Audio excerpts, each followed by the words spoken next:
Alright, my name is Rhyne, and today I'll be going over the Sonat Exploration Company incident.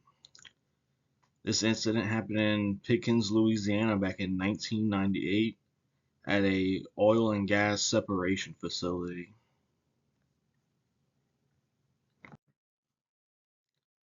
So, at this facility, the catastrophic thing that went wrong was an explosion of one of the separators here.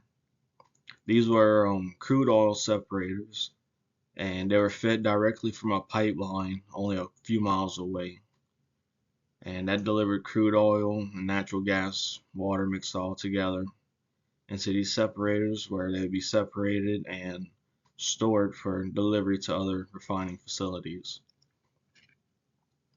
During this process, or at this facility, they had to purge the pipeline from the oil well of all the air.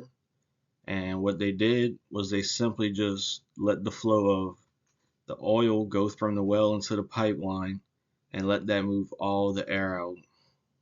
And that's basically how they purged the system. During this, though, they had to align a few valves with very good precision in order to make sure that the fluids would continue moving through the separators at a proper rate. Because this wasn't done correctly, and mainly due to a lack of proper operating procedures, pressure was allowed to build up in the third stage separator, which you can see in that photo.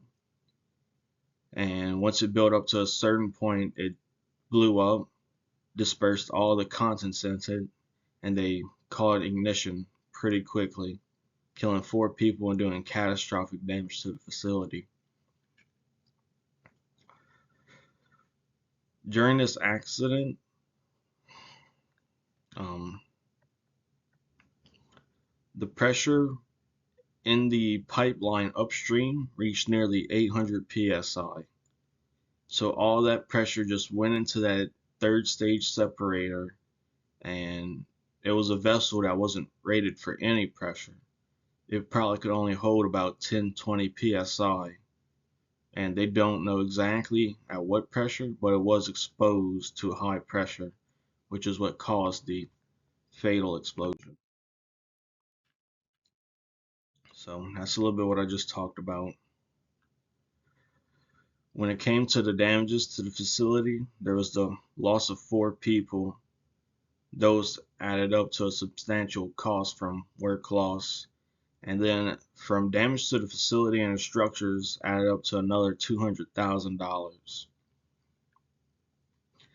When the CSB did their investigation on this incident, one of the main factors that they found as to how this accident occurred was from a lack of operating procedures, and there was no pressure release systems as well on the actual tanks that was storing all of these fluids. These are the PSM elements and marked as the operating procedures, which was the main part as to why this accident occurred.